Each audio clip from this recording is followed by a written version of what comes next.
your weekly TNA Impact Wrestling review, brought to you by ProWrestling.me. The site's finally back up, for crying out down there loud. We had an issue with the server and the host and all this different shenanigans, but that's all done now. The way it's back up. I'm looking forward to doing the news later on today. It's 3:03 p.m.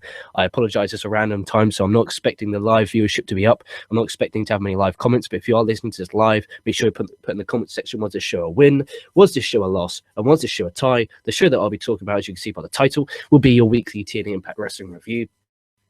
I'm the man who bears the burden of doing this weekly review. This was for the VIP, but the VIP is no more. Comprende, it's all gone, done, catch your ass down the line. Time to grow ProWrestling.me, grow it to its final potential. So as a whole, you make sure you guys put what you think, but mine as a whole, I'm going to give it a strong tie to a weak win. No, I mean a very weak win. Maybe that's just because I don't want any TNA fans to be mad at me, and I don't have these subscribers because of it. But it was a weak win, strong tie. It wasn't a bad show. So if you've come here expecting a negative Nelly rant, there may be some in here. If you think I'm going to be super positive to gain subscribers, you got the wrong place. I'm just going to give you my honest opinion. If you don't like it, great. Put in the comments and tell me why I'm wrong. If you do like it, great. Put them in the comments and tell me why I'm right. So this show started off with Fat Hardy. And you know what? I got some comments about saying how I shouldn't call Matt Hardy Fat Hardy and how I shouldn't call Jeff Hardy Spiff Hardy. But I've been calling them that for so long now. People don't care when I call John Cena Big Match John, or if you build a sports antenna from the ground up, you call it Randy Orton. Everyone has gimmicks. Just because they're TNA wrestlers don't mean I can't give them gimmick names. It's get over it. It's funny. So Fat Hardy and his Fat Hardy brand, they are basically what it is it's a group of the most obese talent in the world. You got Fat Hardy, you got Tyrus, and Rockstar Spud is their trainees trying to get him in shape, but sometimes it doesn't happen. And basically, Matt Fat Hardy comes out. He's angry at Jeff. He's angry because Jeff Hardy's skinnier. He's in better shape. He's in his prime. And one thing, not to joke around here, is when Matt Hardy walks and gets up from the canvas, this isn't a shoot. This isn't me ripping him. It makes me feel uncomfortable. Like, watch his legs when he gets up. I feel very uncomfortable watching Fat Hardy work in a ring. And that wasn't me being horrible. It wasn't me being a douchebag. It just, in my opinion, it's really horrible and bad to watch the guy work because it looks like he's a fucking cripple. And that's not an insult. It's not a dig. I feel sorry for what he's put his body through, and obviously thank him for what he's put his body through.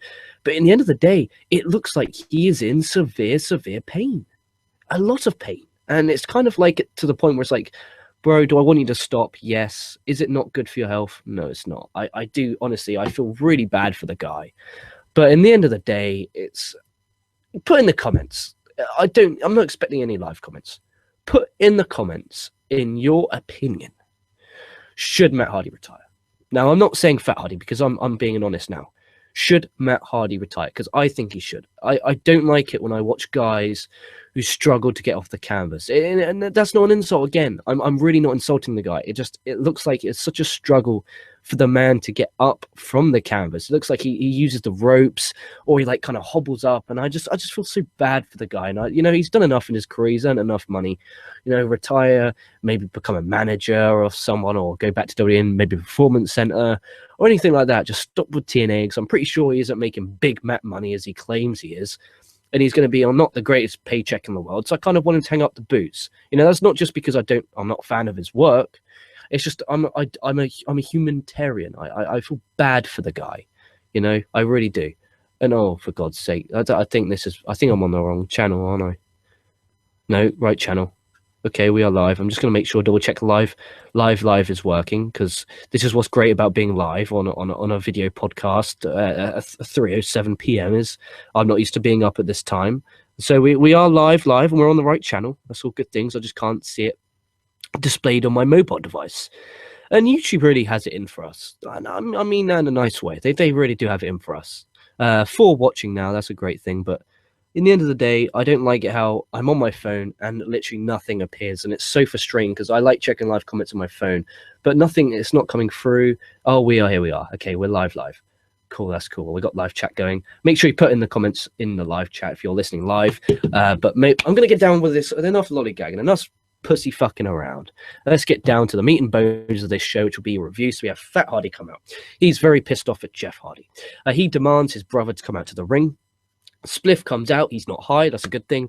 He says Fatty is running the legacy they spent 20 years building. Fatty tells Jeff he's selfish and that he wants nothing more to do with him anymore. He doesn't even see Spliff as a Hardy anymore. The two argue over who has the right to their last name. And then basically Fat Hardy says, look, why don't we fight for it? And there you are. That was the end of the first set. I didn't mind this, okay? I don't mind this because it's a story that's really personal. They've built it over for a few weeks, maybe even a few months. So there is some backstory. I like Fat Hardy as a heel much better than as a babyface. And I like how they've gone down the route of Spliff being the babyface.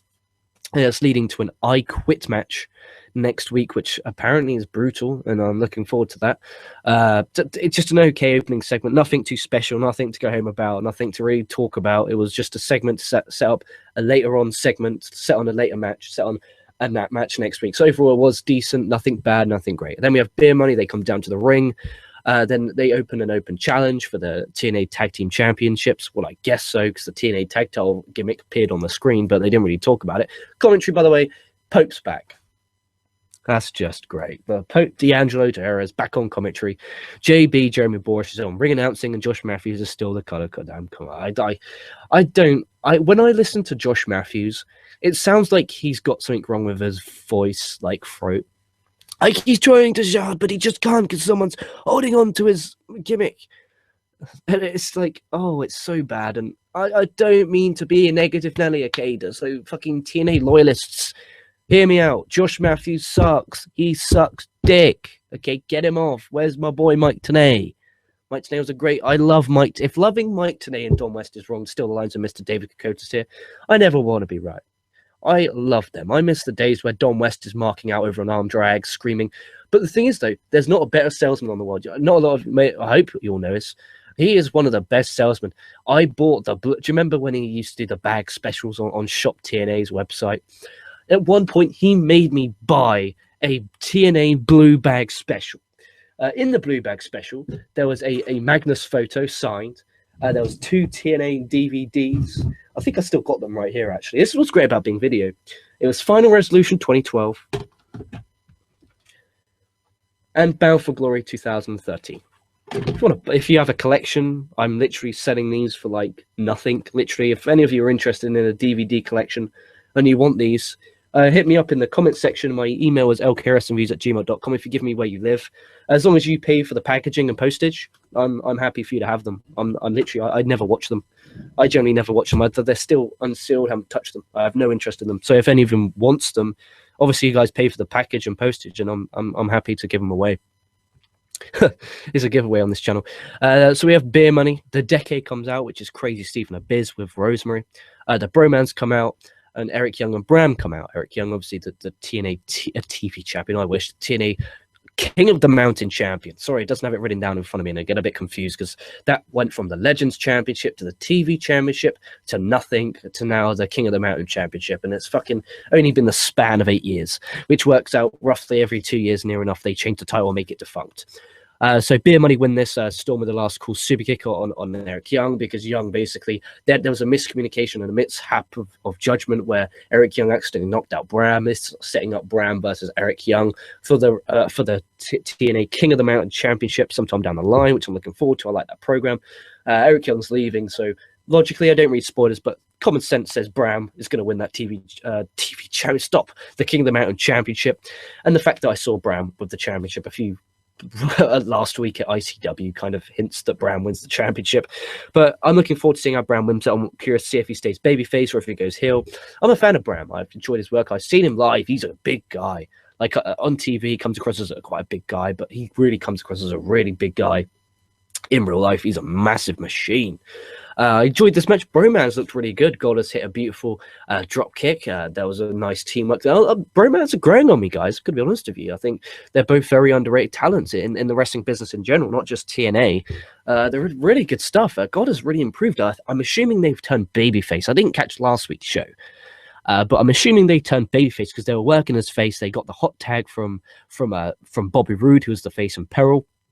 They cleared house, and it was very enjoyable. I thoroughly enjoyed it. There was nothing wrong with this match in any way, shape, or form. This was a good tag team match. Good match. Good stuff. Winners were Beer Money. Check some live comments if you've got any live comments after I've just broke down the first match. I apologize if you had to endure the singing at the start of the show. I do apologize to everyone. Oh, we're live. Loki. After this feud with Jeff, it's time to retire. Spliffs are the shit. Loki. I'm going to be honest with you, I never touched drugs in my life. I'm going to be honest with you. I drink alcoholic beverages. Nothing beats a relaxing Carling or Carlsberg or Budweiser, depending what mood I'm in. But no drugs. So low-key, spliffs are the shit. I'm glad you enjoy it. That's not for me. After this feud with Jeff, it's time to retire. Yeah, I think it's time to hang up the boots. Time to hit the sack, hit the road. It's you're wasting my time, and I feel sorry for the guy.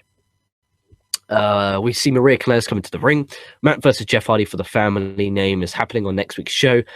Jeff says he wants a tag match with a special stipulation tonight, which is if Fatty Side wins.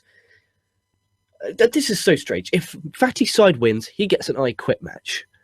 And if Jeff Spliff Hardy wins, Spliff Hardy will make it a Full Metal Mayhem match. I dig that. It means that the main event, it's not just a New Japan tag match. It's a match that has some purpose and some meaning and some value. So I'm a fan of that. I really am. So that was a good stuff. Good segment. Eddie Edwards is attacked backstage. Obviously, later on, we find out who attacked him. But again, creating intrigue. Who attacked Eddie Edwards? They've got the hook there, which is going to keep you watching. Good segment. Maria then comes out. She introduces Jade, who's obviously the new Knockouts champion. She won it last week after Maria Kanellis got involved, costing Gail Kim the championship.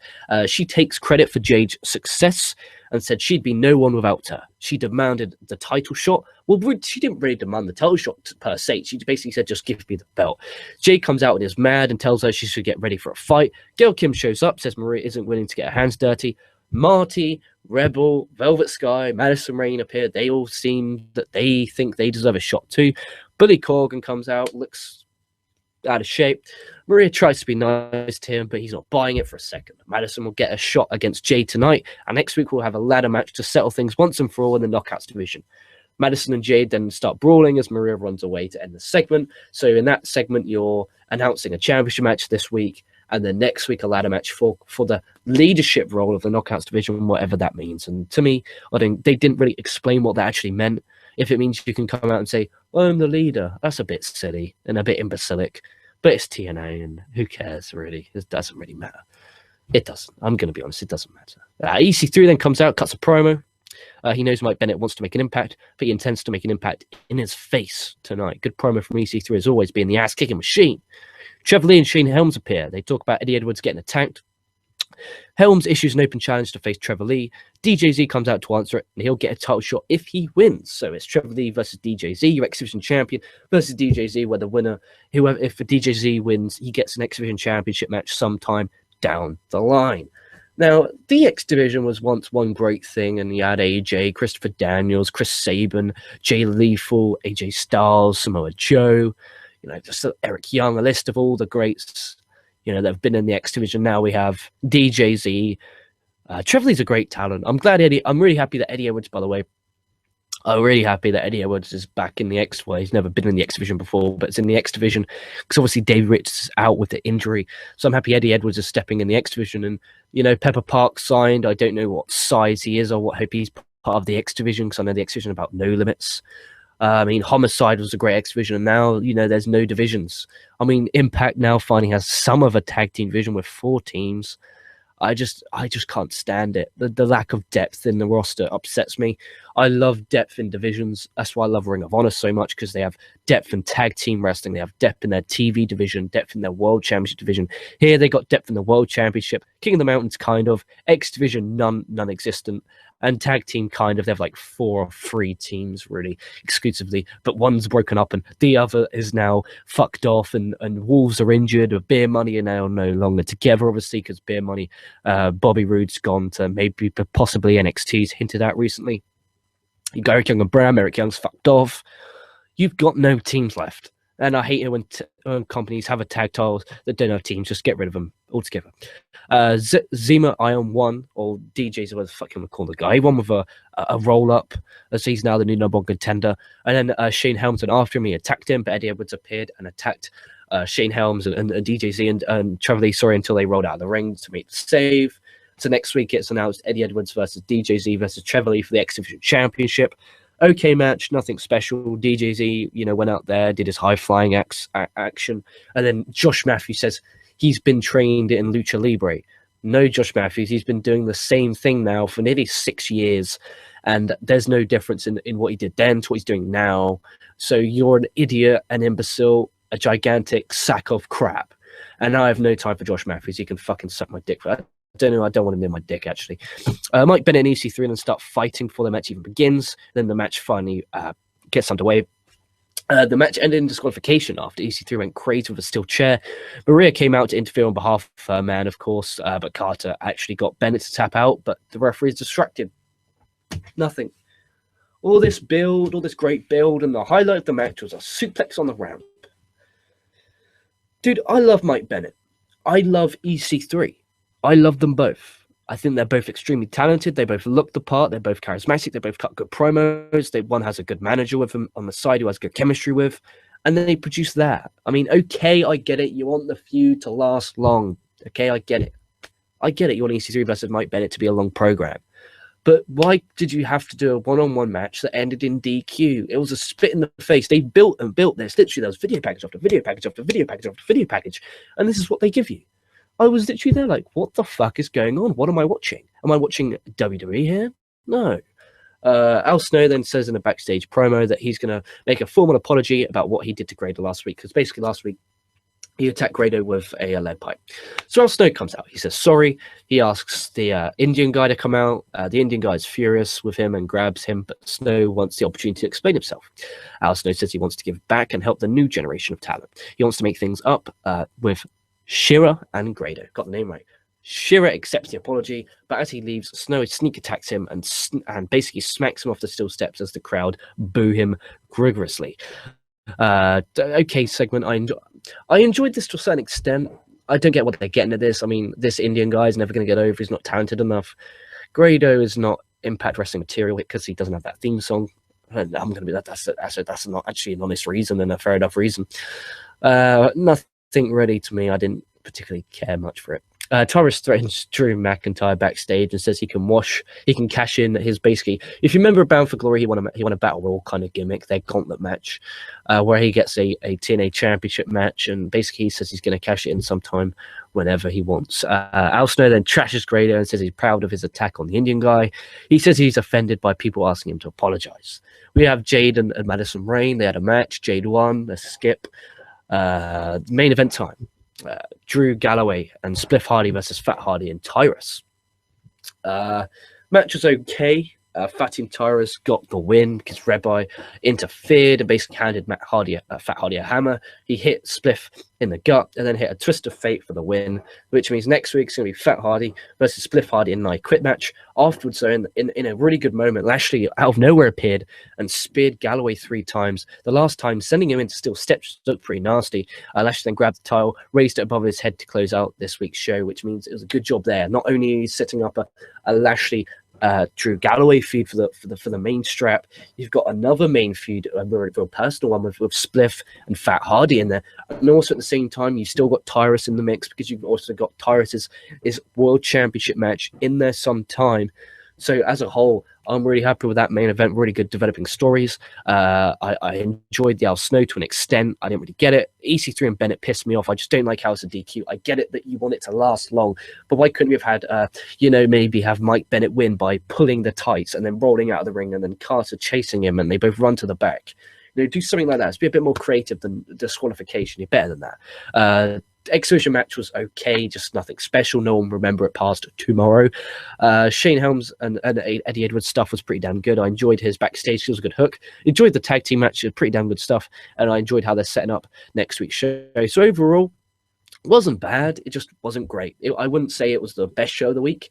I wouldn't say it was the worst show of the week. It was Impact. It was okay. It was average. It's what they do best. Average. That's a good thing. It's not a bad thing. It's a good thing. So don't worry about that. Adrian Carmenetti put, why the hate on Josh? Oh, dude, I hate Josh Matthews. His voice sounds, it's Drew Galloway's trying to get the word title on the line. I think he's a really bad commentator.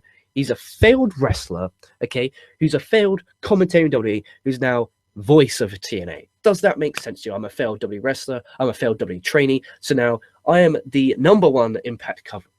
I don't get it. I don't like him in any way, shape, or form. His voice annoys me. Everything. When he gets excited, he tries to make his voice sound passionate. It doesn't come across passionate. It comes across as a fucking imbecile. But that's just my opinion. I'm just not a fan of the guy. And he bitches and moans on Twitter like Zack Ryder. EC3 versus Mike Bennett ends at Slammiversary 14 in a no holds barred, I think. Oh, the night is dark and full of spoilers, and Adrian Carmenetti is dark for sure. That was cruel. But like I said, I had no issue with them trying to extend the storyline because it's got two really talented guys. The issue I have is why have it ended disqualification? Why couldn't you have had Mike Bennett got the cheap, quick win with the roll-up, grab of the tights, and use your foot on the ropes because referee Elhedner's a bit short and can't see over EC3's muscular body?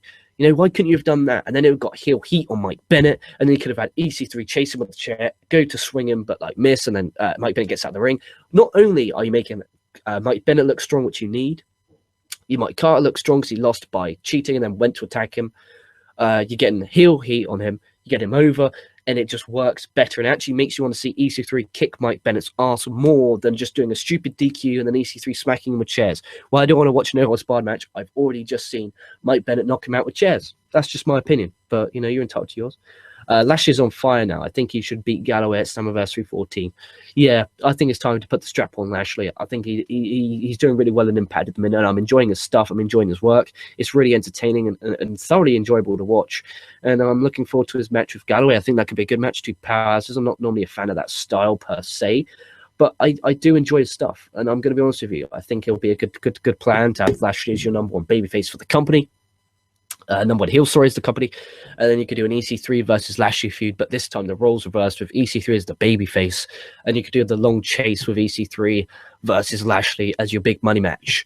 Galloway should go on to feud with Mike Bennett because that rivalry still hasn't finished yet. You can go back to that. If you remember a few months ago, that rivalry was dropped for some reason. Well, because it's TNA. But honestly, summarize decent episode of Impact. Would I say recommend watching it? Maybe if you got a spare time, but it's been better the past few weeks. This wasn't as good as the previous weeks. Okay, that's just my opinion. I'm entitled to it, and I'm just a fan. I'm not a critique. I don't hate TNA. I don't hate any brand. I just want pro wrestling to do well, and I want it to be good. I want to enjoy it, and I want to give my opinion on it. So thank you very much for watching. Make sure you like, comment, subscribe. Make sure you head over to prowrestling.me. It's back up and running. Make sure you head over to KocoSports.net. That's KocoSports.net. That's where the world gets cash. And sports above all, where it's okay to be a passionate fan. Thank you so much for watching. This has been your boy, LK. Stay safe, stay well, and I'll be damn sure catching your asses down the line.